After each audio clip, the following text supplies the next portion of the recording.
The folder was already on the kitchen table when she walked in. I hadn't hidden it. I hadn't moved it. I just sat there with my cup of tea going cold and waited. She looked at it. Then she looked at me. Then she said, "What is that?" I said, "Sit down, Margaret." She didn't sit down. "My name is Gordon Whitfield. I'm 63 years old. I spent 31 years working as an underground cable technician for a utilities company in regional New South Wales early mornings. Confined spaces, the kind of work that leaves a permanent ache in your lower back and a ringing in your left ear that never fully goes away. I retired at 61, 2 years earlier than I'd planned, after a health scare that my doctor described as a warning shot. I took it seriously. I sold the ute, wound down the side work I'd been doing on weekends, and told myself it was time to actually live. I had done everything right. That's what I kept coming back to. In those months before I understood what was happening, I had done everything a man is supposed to do. I'd paid off the house. I had savings. I had a superannuation balance that wasn't extraordinary, but was solid. The result of 4 decades of not touching it, not borrowing against it, not making the kind of impulsive decisions that leave people eating toast in their 70s. I met my wife, I'll call her Margaret, when we were both 54. She was a widow. Her first husband had passed from a cardiac event 7 years earlier, and she had a son in his late 20s named Darren, who still lived with her at the time. When we started seeing each other, I thought Darren was a temporary arrangement, a young man finding his feet after losing his father young. I respected that. I'd lost my own father at 22, and I knew what grief could do to a person's momentum. Margaret and I married after 2 years of dating. I was 56. She was 55. Darren was 31, and, as it turned out, he was not temporary. He moved into our house 3 months after the wedding. Margaret said it was because he'd had a falling out with his flatmate and needed somewhere to stay for a few weeks. That was 6 years ago. I want to be fair here, because fairness matters to me even now. In the beginning, I didn't mind. The house was big enough. Darren was polite at the surface. He said please and thank you. He didn't leave dishes in the sink, and he occasionally mowed the lawn without being asked. I thought, give it time. He'll find his footing. He'll move on. He didn't move on. What he did instead was settle in. He stopped talking about job applications. He started referring to certain rooms in the house as his.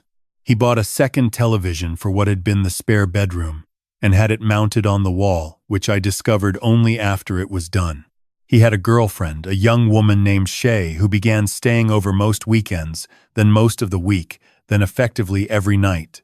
I came home one afternoon to find her doing her laundry in our machine and helping herself to food from our fridge as though she'd lived there for years. When I raised it with Margaret, she said I was being unwelcoming. She said Darren had been through a hard time. She said Shay was practically family. I let it go. That was my first mistake. And I can trace almost everything that followed back to that moment. The moment I decided that keeping the peace was worth more than telling the truth about what I was seeing. My retirement income came from 3 places: a fortnightly superannuation draw, a small amount of rental income from a unit I owned in Tamworth that I'd bought as an investment in my late 40s, and a part-time consultancy arrangement I'd set up with my former employer, about 8 hours a week from home, reviewing compliance documentation. Combined, it came to roughly $4,200 a fortnight, after tax. Not wealthy by any measure. Comfortable. Stable. Margaret had her own income, a modest survivor's pension from her first husband's superannuation, and a part-time job at a garden center 3 days a week. She contributed to the household. I want to say that clearly, because the picture that emerged later was complicated and I don't want to paint it more simply than it was. She did contribute. In the beginning, she contributed fairly. The joint account was her idea. We opened it 2 years into the marriage, a shared account for household expenses, groceries, utilities, rates, that sort of thing. We each transferred a fixed amount into it every fortnight. 2,000 from me, 800 from her, reflecting the difference in our incomes. What remained in our separate accounts was our own. That was the agreement. That was what we agreed to. For the first year and a half, it worked the way it was supposed to. I could see the transactions. I checked them occasionally, not obsessively, but the way any reasonable person checks a shared account, just to keep a general awareness of where things stood. Nothing alarmed me. Groceries, power bills, the occasional meal out, normal life. I can tell you almost exactly when it changed, because I remember the specific moment I noticed something that didn't fit. It was a Tuesday afternoon in early autumn. I was at the kitchen table going through some paperwork when I opened the banking app on my tablet. Not for any particular reason, just out of habit. I looked at the joint account. There was a transfer I didn't recognize, $460, going out to an account I didn't know, labeled only with a string of numbers. No merchant name. No description. I told myself it was probably an automatic payment for something I'd forgotten. A subscription. A direct debit that had been set up and slipped my mind. I made a note to ask Margaret about it, and then, because life moves on and I didn't want to seem like I was scrutinizing her, I didn't ask. Not that day, but I kept looking. Over the following 6 weeks, I found 9 more transfers I couldn't account for. They ranged from $220 to $850. They all went to the same unidentified account. They were spaced irregularly, not on the same day each fortnight. Not on any pattern I could map to a bill cycle. They looked like withdrawals made whenever there was enough of a buffer in the account that they might not be immediately noticed. I am not a suspicious person by nature. I want to say that too. I spent 31 years working alongside the same people, eating lunch from the same crib room, and I never once went through a colleague's bag or listened at a door. I trusted people until they gave me a reason not to. That instinct had served me well for most of my life, but I'd been paying attention to numbers for 4 decades. And these numbers were wrong. I didn't say anything to Margaret. Not yet. I went to the branch in town and spoke to someone at the counter, a young woman who was patient and thorough, and I asked whether she could tell me anything about the account receiving those transfers. She couldn't give me details, for privacy reasons, but she confirmed something that stopped me cold. The destination account was not a merchant account. It was a personal account, and it had been added as a saved payee on our joint account 11 months earlier. I had not added it. I drove home slowly. I sat in the driveway for a while before going inside. Margaret was in the kitchen making dinner. Darren and Shay were watching something in the back room. I could hear the television. Everything looked completely ordinary. That's what I kept thinking. How ordinary it all looked. I didn't confront anyone. I'm telling you that deliberately because I think it matters. I've seen how these things go when a person leads with accusation before they have the full picture. You tip your hand, the other side adjusts, and suddenly documents disappear and stories align, and you're left with nothing but your own word against theirs. I wasn't going to let that happen. What I did instead was get organized. I requested 6 months of transaction records from the bank, printed, certified, the full documentation. I went back through my own accounts and cross-referenced every fortnight's transfer into the joint account against the outflows I could identify. I built a spreadsheet. I am not a proud man about many things, but I am proud of that spreadsheet because it was meticulous and it was damning, and it told a story that could not be argued with. In 11 months, 23 transfers had been made from our joint account to that unidentified personal account. The total was $14,380. I sat with that number for a long time. $14,380. That was more than 3 full months of my contribution to our shared life. It was close to half the value of my Tamworth investment unit's annual rental yield. It was not an abstraction. It was real money, earned in real hours, underground, in the dark. Across years of my life, I was never going to get back. I hired a solicitor. Her name was Patricia, and she'd been recommended to me by an old work colleague who'd gone through a difficult divorce some years earlier. I didn't tell her everything right away. I laid out the financial picture first and asked her what my obligations and exposures were. She was direct and careful, and she told me exactly what I needed to know about joint accounts, marital assets, and what constituted financial abuse under New South Wales law. That last phrase, financial abuse, sat with me uncomfortably because I hadn't attached those words to my situation yet. But she used them deliberately, and I understood why.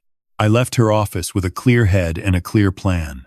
The first thing I did was separate my income.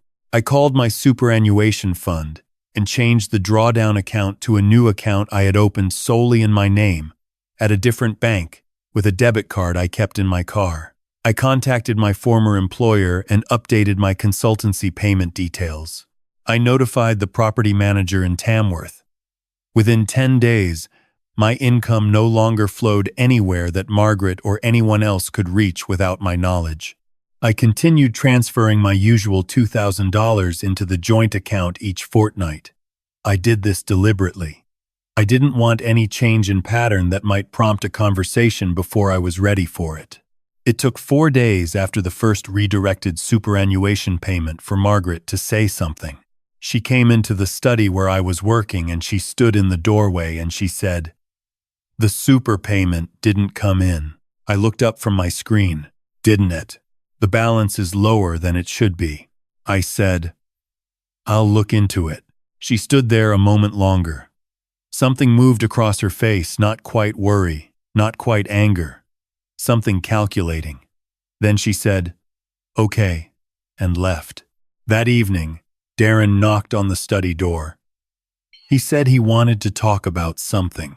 He came in and sat down without being invited, and he said, in that easy way, he had that practiced casualness that Shay had been looking at some training courses she wanted to do, and it would be good if they could get some help with the fees.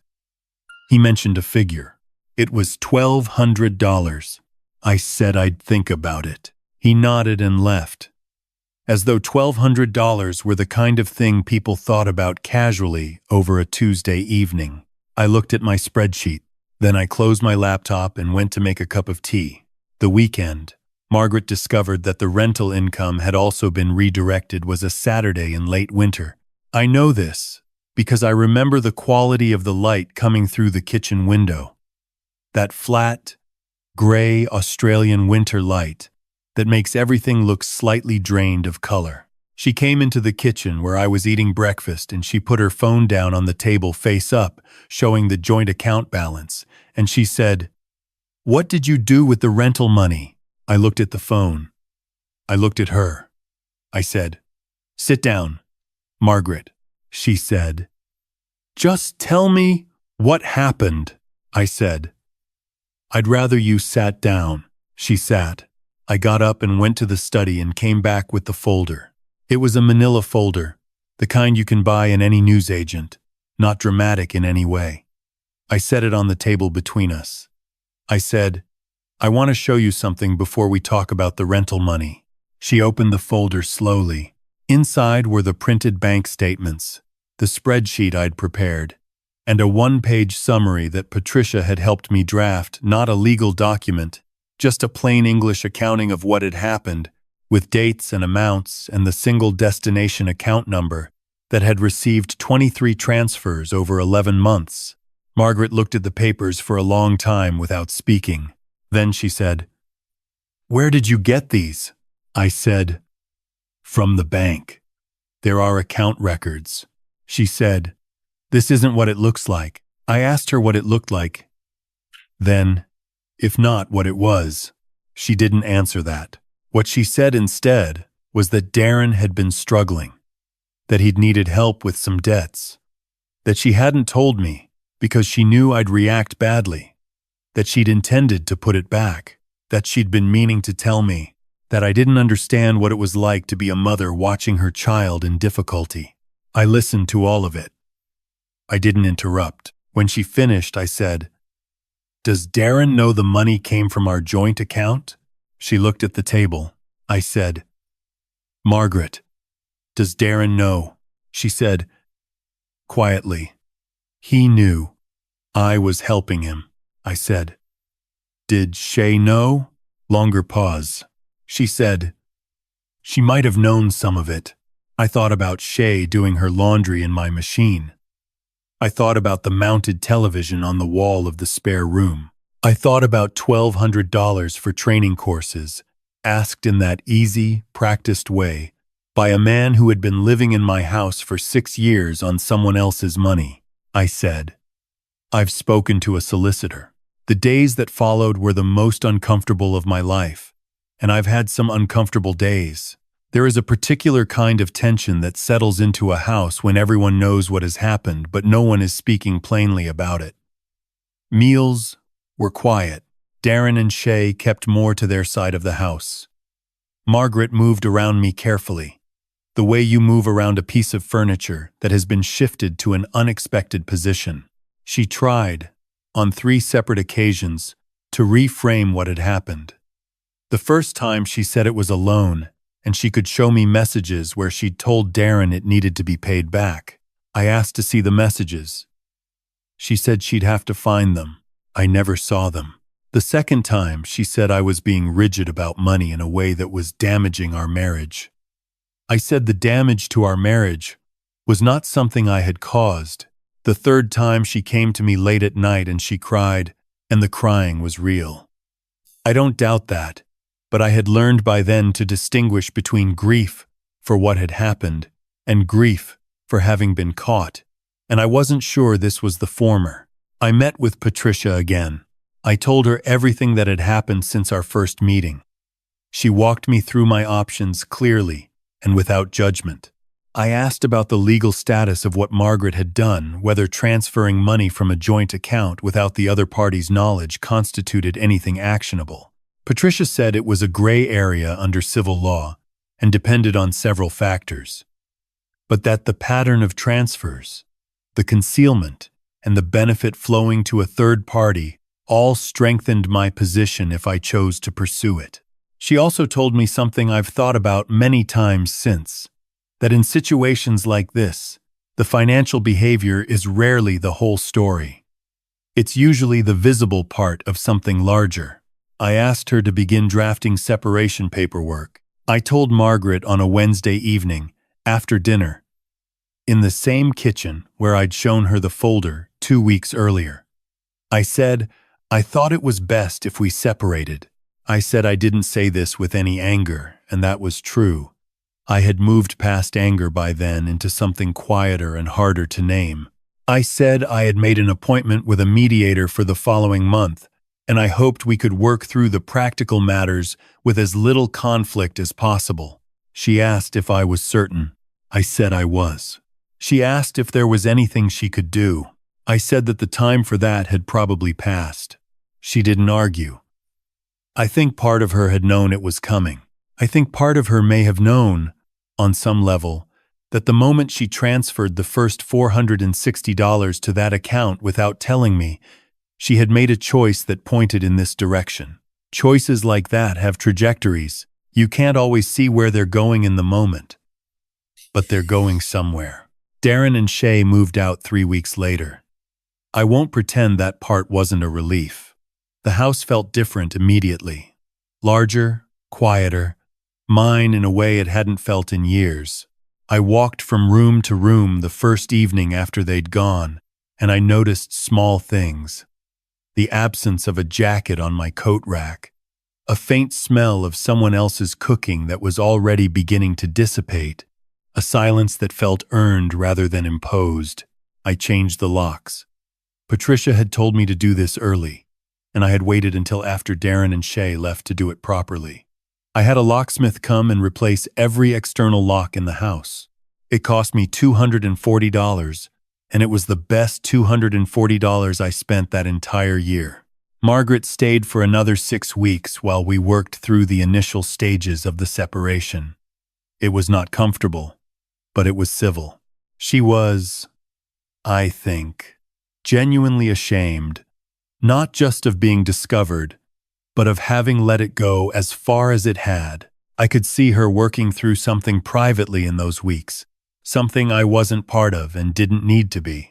She moved into a rental unit on the other side of town in early spring. The mediation took 4 sessions. Patricia was present throughout. Margaret had her own solicitor, a quiet man who let the process do most of the work. We reached an agreement that I won't detail entirely here, but which I considered fair, genuinely fair, not fair in my favor, not punitive. The $14,380 was acknowledged formally. A repayment arrangement was included. The house remained mine, as it had been before the marriage. The Tamworth unit remained mine. Margaret kept her pension and the contents of her personal accounts, which were hers to keep. I did not pursue criminal charges. Patricia told me I had grounds to consider it. I thought about it seriously for about a week, and then I decided against it. That's a personal decision, and I'm not suggesting it's the right decision for everyone in a similar situation. For me, it came down to this. I wanted to move forward, and criminal proceedings felt like they would keep me anchored to this chapter of my life longer than I wanted to be. The money mattered. Being believed mattered. A fair settlement mattered. What I needed beyond that was to close the folder and put it away. I'm 63 years old, and I live alone now, in the same house I paid off 20 years ago. My back still aches in the mornings. The ringing in my left ear has, if anything, got slightly worse. I drink my tea at the kitchen table every morning and I look out at the garden, which has recovered considerably now that I've been able to give it proper attention, and I think about what I know now that I didn't know before. I know that love, real love, is not demonstrated by what someone says in the early months of a relationship. It's demonstrated by consistency over years. In small decisions, the decision to be honest when dishonesty would be easier, the decision to protect rather than extract, the decision to sit across the table from a person and tell them a hard truth rather than redirect $460 to an account they don't know about on a Tuesday. I know that the way a person treats your boundaries is information. When I said, years earlier, that Darren's arrangement needed to be temporary, and that conversation was deflected and softened and eventually forgotten, that was information. I filed it under compromise because I was trying to be a reasonable man. I should have filed it under data. I know that financial transparency in a relationship is not about control. It is not about distrust. It is about respect, the fundamental respect of allowing the person who has contributed their life's work to know where that work is going. If you are in a relationship where you cannot comfortably talk about money, that discomfort is worth examining. It is often pointing at something. I know that it is never too late to ask for the bank records. Whatever your age, whatever your circumstances, the records exist. They tell the truth. Get them. And I know this, which is perhaps the most important thing I can offer anyone who finds themselves sitting in a driveway, not yet ready to go inside. The stability you are protecting by staying silent is not stability. It is the appearance of stability. Real stability, the kind that actually holds, is built on what is true, not on what is comfortable to believe. The folder is still in my filing cabinet.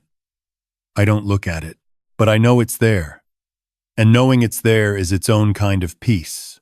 The peace of a man who gathered the facts, took his time, and did not let anyone talk him out of what he could plainly see. That is enough. That has always been enough. Before I finish, I want to say something directly to anyone watching who might be in a situation that feels similar to mine, maybe not identical, but familiar in its shape. If someone in your life is more interested in your income than in your well-being, that distinction is worth sitting with. Generosity is a gift freely given. What happened in my house was not generosity, it was extraction, made possible by silence and inattention, and a man who didn't want to seem difficult. You are allowed to know where your money goes. You are allowed to ask questions. You are allowed to open the folder. Don't wait as long as I did.